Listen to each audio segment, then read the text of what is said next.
Հայկանում տեսնում ենք ձեր թիկունքում Լիդիա Մանթաշյանի պաստառն է, ինչ նպատակով եւ ինչ ակնկալիք ունեք։ Ակցիայի նպատակը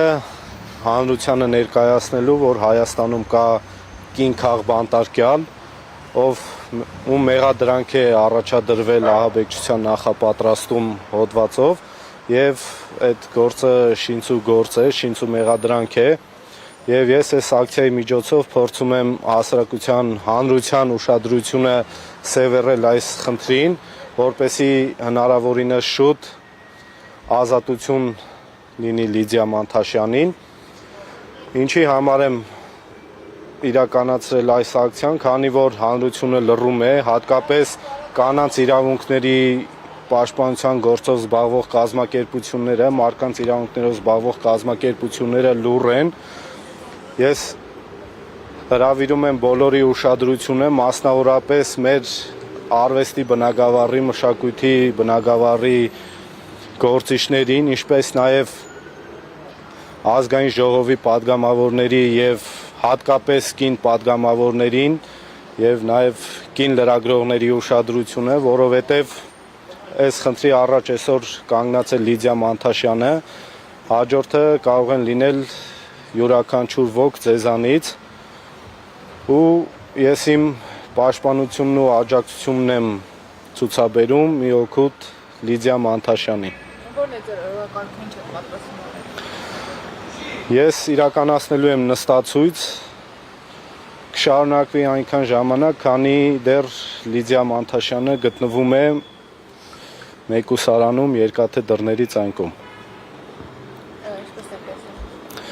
Ես Արման Պետրոսյանն եմ, մի քանի պատերազմների մասնակից, հիմա զբաղվում եմ հասարակական գործունեությամբ։ Պարոն Պետրոսյան, ինչ եք կարծում, այս անգամ դատախազությունը ձեր պահանջին ընդառաջ կգա։ Դատախազությունից ես ակնկալում եմ մանաչառ աշխատանք, քանի որ հիմնավոր մեղադրանք չկա եւ դատարանի որոշում չկա, վճիռ չկա կայացրած, ես ակնկալում եմ, որ իմ հետ նաև շատ մարդիկ, որպեսզի Լիդիա Մանթաշյանը գտնվի ազատության մեջ, քանի դեռ վճիռ չկա կայացրած Լիդիայի հետ կապված ու դատախազության գլխավոր դատախազն էլ կին է, ցանկանում եմ հորդորել նրան հաշվի առնել այդ հանգամանքը, իր կին լինելով հանդերձ, որպեսզի ճիշտ հետևություններ անեն այս ամենից։ Նախորդ դատական նիստի ժամանակ, երբ Կարեն Փարխոյանը մի քանի միջնորդություն քննեց եւ խափանման միջոցը փոխվեց, Լիդիայի միջնորդությունը մերժվեց եւ նրա խափանման միջոցը չփոխվեց, որից հետո Լիդիան նշեց, որ ինքը ինֆորմացիա է պարունակում պաշտոնյաներից մեկի վերաբերյալ, այդ պատճառով են իրեն այսպես պատժում, ինչ կասեք։ Դե ձեր ասածից արդեն ենթադրություն կարելի է կազմել, որ այս քրեական գործը գնում է քաղաքական հաշվեհարդարի ու եթե մենք պետք է երկրում ճշմարտության մասին շշուկով խոսենք, ուրեմն այս երկիրը գրավել է թշնամու կողմից, ուրիշ տարբերակ չկա։ Մենք ճշմարտության մասին բարձրաձայնելու ենք, չենք լռելու ու այդ քինախնդությունը էլի լինում, երբ որ ինքը բարձրաձայնում է այդ ամեն ինչի մասին, որ ինքը պատրաստ է այդ կալանքը կրելուն, մենք գիտենք, որ Լիդիան կամքով ուժեղ աղջիկ է, բայց չենք ցանկանում ինքը գտնվի քրեակատարողական հիմնարկում։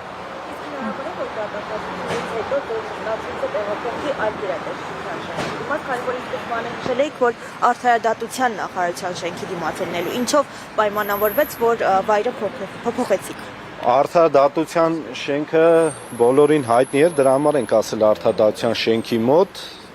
նպատակը գլխավոր դատախազության շենքն է եղել, արդարադատության նախարարությունը այդ գործի հետ կապ չունի, միայն կալանքն է կրում քրեակատարողական հիմնարկում։ Դատական համակարգից սպասելիքներ ունեք, որ արդար դատաքննություն կիրականացվի եւ այս գործով անցնողները իսկապես արդար քննության կենթարկվեն։ Դե օրեցօր մեր հասարակության հանրության մեջ հավատը դատական համակարգի նկատմամբ մարում է, դատական գործով նաև անցնում եմ ես, կալանավորվել եմ այդ դատական բռնաճնշումների հետևանքով, էլի քաղաքական ենթատեքստից ելնելով Նու այս դեպքը կարա իրանց անունը բարձրացնելու նախադեպ լինել, որպեսի բաց թողեն Լիդիա Մանթաշյանին։ Ինչ որ չափով հասարակության շրջանակներում, լայն շրջանակներում նաև վստահություն կունենան արդեն։ Ինչ մեղադրանք կա ձեր դեմ։ Իմ մեղադրանքը կապված է անցած տարվա 4 գյուղերի Ադրբեջանին հանձնելու հետ կապված նոյեմբերյանի շրջանում անկարգություններ հրահրելուն այդքան է։ Դուք եւս մի ակցիա եք արել կառավարության շենքի դիմաց, ձեր շքանշանները վերադարձի կառավարությանը, որևէ արձագանք ստացա ձեր ակցիան։ Ումից։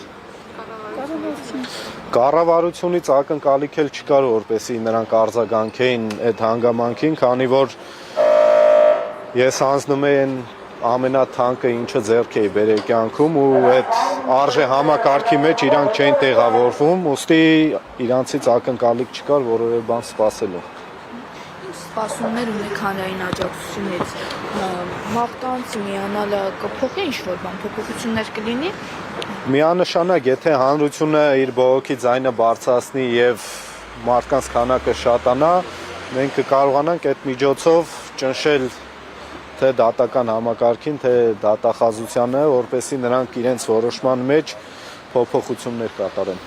Ինչպես տեսնում ենք, ովքեր խոսում են եկեղեցու օգնին, պաշտպանում են, նրանք հայտնում են ջահերի հետևում, ինչ-ինչ պատճառներով, նույնը կարելի ասել Լիդիա Մանթաշյանի հետ է կապվում։ Հանրությունը այս ամենից ինչ սպասի եւ ինչպես իր ձայնը բարձրացնի։ Տեսեք, ես առաջնորդում եմ մի տարբերակով, որ պետք է թեկուզ վախենալով մտնել պայքարի մեջ, բայց վախենալով պետք չէ ապրել, քանի որ դա տանելու է ստրկության, ու ես ընտրել եմ պայքարի ճանապարհը։ Իմ պայքարը կայանում է նրանում, որ մենք պետք է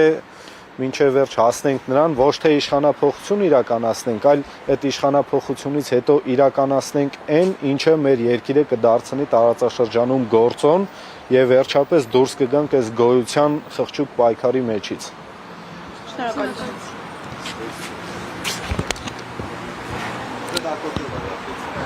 ABC Media-ի հարգելի հետևորդներ, ես նշեմ, որ այս